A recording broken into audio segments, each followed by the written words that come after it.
Welcome into the Q&A segment of Transparent Conversations powered by LG. I'm Taylor Rooks, and today's topic is Beyond the Whistle, celebrating coaches as unsung heroes and student-athlete mental health. I am so thrilled to be joined today by our panelists, Chloé Maleski and Brynn Holohan.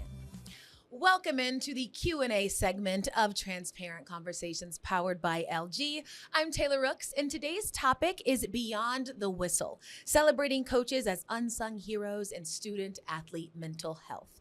And I am so thrilled to be joined today by two amazing panelists, Chloé Maleski and Brynn Holohan.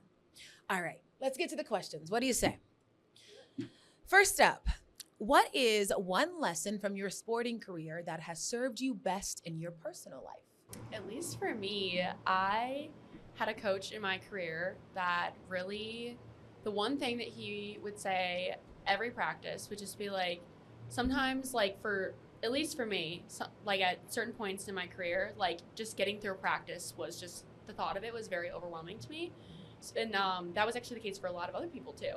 But one of the things that he mainly would say would be like, okay, just break down the practice. If you can get through this 1 hour, like you can do that. Or break it down even smaller, these 2 drills, or even just this 1 drill, or you can get through the next minute. And at least for me, like it was like, you can be great for a minute. You can be great for a practice. You can be great for this warm up.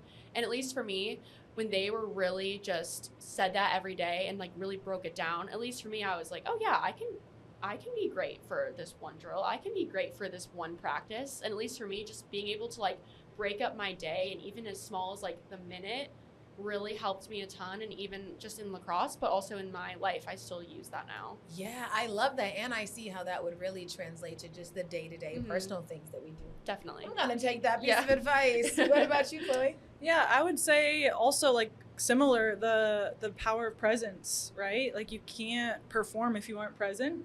And life is a performance in a lot of ways. And the more present you are with any person on the court, on the field, on the track, that's really gonna indicate what the results are. Yeah. Okay, we have another one. I believe this one is for you, Chloé. You did touch on this some, but it seems like this person kind of wants the university angle of it all. How can universities specifically help coaches be better equipped to succeed in leading their teams to glory and supporting their well-being? I think integrating, shameless plug, but integrating mental health and sports psychology. So, a lot of times you see trainers at practices, athletic trainers, nutritionists, things of that nature. We're really trying to integrate the sports psych and the mental health side, and like just being a presence there creates so much more rapport and mental health outcomes. The critical thing is the rapport and the relationship you have with your client. So us just being present and more integrated into daily practice, I think is going to be the biggest game changer for leading teams to glory, mentally, physically, emotionally, spiritually. Yeah, we need more Chloes. You heard that. Alrighty, let's see. What do we got here? What do you all do to support your own mental health? And what does your support system look like? At least for me, I kind of have like certain things that I do that are like, if this happens, I will do this. Or just even small things in my daily routine. Because at least for me, when I've been going through things, or I might feel more anxious about a day or a certain week or things going on, a lot of times I would kind of wait till that actually happened to be able to do those things. But for me, it's a lot of preventative things that I'm like, okay, like I'm someone that's so about my routine. Like I'm like, it makes me feel good, makes me feel recharged and just ready for whatever I'm gonna do. So I think the biggest thing is just having my routine and really implementing those like proactive strategies to be able to handle whatever it is I'm going on, and just having those forms of self-care that like even if things do go wrong, like what are you going to do? And like at least for me, one of the main things is like relying on my support system, which is particularly my family. So if I'm like hi mom, but I always call her. I call her like every morning, and that's like one of the main things that for me that like it's become a part of my routine, that I'm like, I know my mom will always be there. She'll always pick up the phone no matter what. And so for me, again, it's one of those, I obviously will always, it's good to have the proactive, but also the reactive things that like, yeah, stuff happens. Like you need to be able to have those things to really help you reset in your life. Definitely. And shout out to moms. Shout out to moms. I love that question though, Chloe, because I really am curious. Like, as a mental coach, what do you do for yourself, and what does your support system look like? Yeah, I think support system is so huge. Like, who we surround ourselves with, like, don't take that lightly. That is everything. Yeah. And then for my own care, yoga's been a huge thing for me. I still compete in hybrid fitness, and so that's like something that helps me relate to my clients more, but also it creates an interesting way where like I have to recover the same way, and I'm really focused on walking the talk and practicing what I preach, because a lot of the things that serve athletes to be mentally tough, like kind of what Bobby was talking about, don't necessarily serve mental health. So that's like an interesting segue, because like I work with a lot of wrestlers, and like the mentality that they have to have on the mat of like, you know, I'm the toughest person me or out it's you. here. Yeah. Exactly. That's not necessarily going to serve them outside of that. So a mental skill that we work on is like creating a boundary. When I tie this left cleat, this left shoe, I am no longer Chloe. I am a wolf. Yeah. Whatever it is. A monster. And then, it's a monster. And then taking it off when it's time to, you know, feel into those emotions and all the other things. Definitely. No, I love that answer. And I also love that you all both have a really, you know, good support system and really understand the importance of making sure that people around you are serving your mental health as well. This one is for you, Brynn. How have your coaches inspired you to pursue a career in sports law to help others? At least for me, just wanting to be able to make that impact on other people that my coaches have had on me. And I mentioned earlier in the episode, I've been able to experience just a full array of coaching my entire life, even when I first started.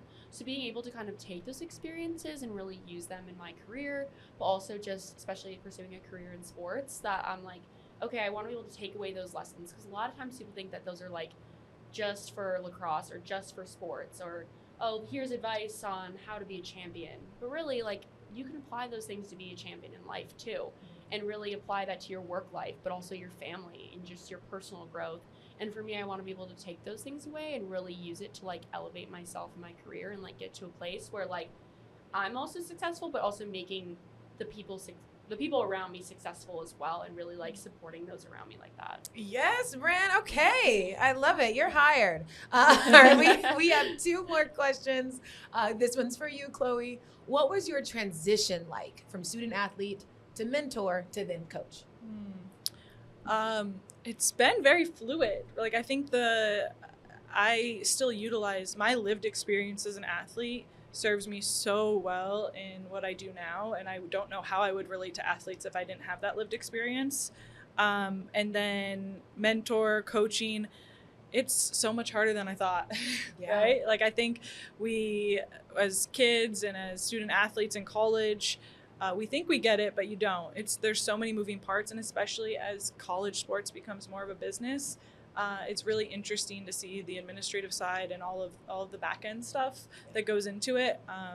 And so it gives me more compassion for everyone that works in sports. Yeah, because you really can see it from multiple different perspectives and understand it in so many ways. That's amazing. It's very clear. I mean, I've only known you for like an hour at this point, but it is very clear you are living in what your purpose is. So that's really beautiful. Okay, our final question, and I love this because we can get different perspectives from you as a recently former athlete and you as a mental coach. How can coaches and parents work together to help the student athlete's mental health? That is a good question. I would say just the biggest thing, I know we touched on it a little bit in the episode with Bobby too, the biggest thing is just empathy. I think a lot of times there's just, I know from my own experience, but then even like with teams I've played on and my teammates, that a lot of times there's that pressure from both the coaches and the parents, but also a lot of times they can be conflicting as well. So it's a lot of times there's that disconnect, and then the student athlete really feels in the middle of it. But I think from just all ends, really being empathetic and just being supportive. And I know that sounds like just like it's easier said than done, but I think really just focusing on empathy and just really taking the time to be like, really like in the end, when you're looking at it, all the different figures around it, again, it's the coaches, the parents, or the student athlete, like everyone wants what's best for the student athlete. And I think a lot of times people don't really realize that, and the parents might not realize that. They're like, oh, these coaches want this, or they like this person. Yeah. But a lot of times it's like, we all want the same goal. It just might look different for everyone. And I think a lot of times if we for the coaches and the parents, put themselves in the student athlete's shoes and really try to hear them out and like listen to them, I think would be very helpful and just really like supporting them in that way. Yeah, taking that step back and looking at it maybe a bird's eye view. Yep. Very good advice. What about you? Close us out. What can parents and coaches do to work together? Yeah, well, shameless plug for Positive Coaching Alliance, who does workshops for parents, because this is a huge thing. Parents and coaches is, like I said, the number one thing student athletes come to me. And I know that you said shared goal, but I think a lot of times you have the same goal, but I think that's the first thing that needs to be established. What are the parents' goals and what are the students, the athletes' goals, right? Because sometimes it's the parents' goals. I want you to get a scholarship. Sometimes it's the kid. Maybe it's neither of them, but really getting clear with each other and having transparency of like, no, my goal is to have fun, build relationships, stay fit. And the parents' goals might be very, very different. Totally. So just getting clarity on that before you move forward. And then, of course, like all they want to hear you say is, I love to watch you play. It shouldn't be, they're putting enough pressure on themselves. The last thing they need, you're not, unless you're signing up and you're hired to be their coach, don't be their coach. Yeah. Yeah. I love that. I learned so much from you two today, and I know that everyone who asks these questions is so happy for your words and your thoughtfulness, but I appreciate you all giving me your space and your time and your transparency. So thank you so much. I enjoyed this. Thank you. Thank you. Of It's course. great. Thank you so much for joining us on this episode of LG Transparent Conversations. For more episodes and to catch up on seasons 1 and 2, check out LG Transparent Conversations on Spotify, Apple Podcasts, or at lg.com/us/transparent-conversations. LG, life's good.